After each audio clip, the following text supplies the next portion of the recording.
અમરેલી જિલ્લામાં પણ 5 કેન્દ્રો પર ટેકાના ભાવે ખરીદીનો પ્રારંભ થયેલો છે।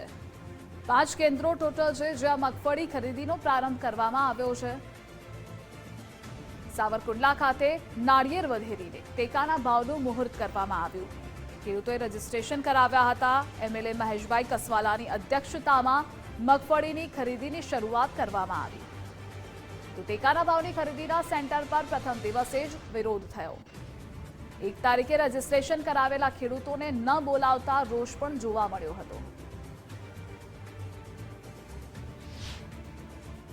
અહીં આગળ વિરોધ કરવા માટે એટલે આવ્યા છે કે અમે મગફળીના રજીસ્ટ્રેશન માટે તમે જોયું હતું, તમે લાઈક કર્યું હતું, ખબર છે કે 3 દિવસ સુધી અમે રાત આખી જાગ્યા અને રજીસ્ટ્રેશન અમે 1 તારીખે કરાવ્યું છે। મારી પાસે આ જો પહોંચ છે, તમને બતાવું છું કે આ પહોંચની અંદર તમે જોવો છો કે મેં 1 તારીખે રજીસ્ટ્રેશન કરાવ્યું છું।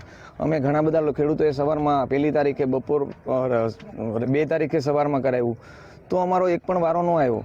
અમે ત્યાં તપાસ કરવા આવ્યા હતા, અહીંયા તો જે ખેડૂતોનો વારો આવ્યો છે એ લોકોએ બપોર પછી રજીસ્ટ્રેશન કરાવેલું હતું 2 તારીખે। તો અમને લાગે છે કે કદાચ સરકારે અમારા રજીસ્ટ્રેશન રદ કરી નાખ્યા હોય, એવો પહેલો અમારો અનુમાન છે અને કદાચ એનું સ્પષ્ટ અમને હમણાં જાણવા મળશે કે શું કારણ છે। બીજું અમને એવું લાગે છે કે કદાચ અમારા 500-600 ખેડૂતોના વારા અત્યારે વારા પછીના વારા આવ્યા છે, તો 500-600 ખેડૂતોને લેફ્ટ કરીને પછીના વારા લીધા, તો આમાં કોઈકની મિલીભગત હોય એવું પણ અમને જોવા મળે છે। 9 તારીખે સાવરકુંડલા માર્કેટિંગ યાર્ડ ખાતે જે ટેકાના ભાવે મગફળીની ખરીદી શરૂ થઈ રહી છે, એમાં અમે અમારો વિરોધ નોંધાવીએ છીએ। તેનું મુખ્ય કારણ છે કે જે લોકોએ સૌપ્રથમ 1/9/2025ના રોજ રજીસ્ટ્રેશન કરાવ્યા હતા એ લોકોના વારા આપવામાં આજે આવ્યા નથી। ત્યારબાદ આવા 500 ખેડૂતોને બાકાત રાખીને જે લોકોએ 2 તારીખે રજીસ્ટ્રેશન કરાવ્યા હતા એ લોકોને આજે બોલાવવામાં આવ્યા છે। ત્યારે અમને પ્રશ્ન ઉપસ્થિત થઈ રહ્યો છે કે આ કોની નજર હેઠળ, કોની મિલીભગતથી અને કયા પદાધિકારીની સંડોવણીથી આ પ્રકારનું એક કાવતરું કરવામાં આવ્યું હોય એવું અમને લાગી રહ્યું છે। નેટની ખામીને કારણે કેટલીક નાના મોટી વિસંગતતાઓ ક્યાંક હશે।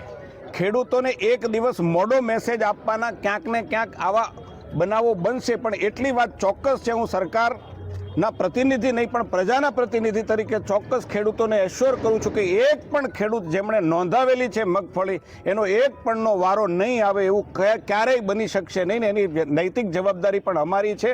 યાર્ડના પ્રમુખ તરીકે દીપકભાઈ પણ આ વાતને જાણે છે।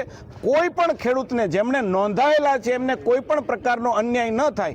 ક્યાંક નેટની કનેક્ટિવિટીને કારણે નાના મોટો ટેકનિકલ પ્રશ્ન રહ્યો હોય તો અમે એમ માનીએ છીએ કે એ વાતને દરગુજર કરશો અને અમે એ વાતનો એશ્યોર ફરીથી આપીએ છીએ કે એક પણ ખેડૂતનો જે નોંધણી કરાવી છે એનો વારો નહીં આવે એવું ક્યારેય નહીં બને। એવું નથી, ટેકનિકલ પ્રોબ્લેમ છે, આગળ પાછળ થયું હોય કદાચ, તો એ કાલે પાછા ક્રમમાં આવી જશે એમ। આજ મેસેજ તો ઓછા છોડ્યા 15 જ છોડ્યા હતા, 10 થી 15 છોડ્યા હતા એમ। પછી કે આ સેન્ટર ઉપર કેટલા છોડ્યા હોય બહુ મને ખ્યાલ ન હોય। અહીંયા 15 રજીસ્ટ્રેશન પહેલા પ્રથમ કરાવ્યા હોય એમનો વારા નથી, પ્રથમ દિવસે ન આવે, તો કાલે આવી જશે।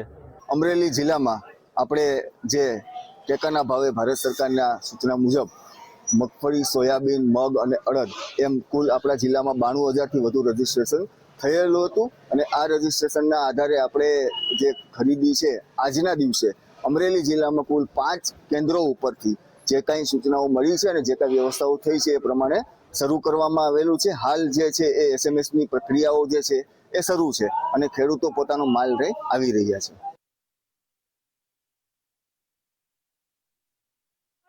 અધિકારીને પણ રજૂઆત કરવામાં આવી હતી। 5 કેન્દ્રો પર ટેકાના ભાવે ખરીદીનો પ્રારંભ કરવામાં આવ્યો છે।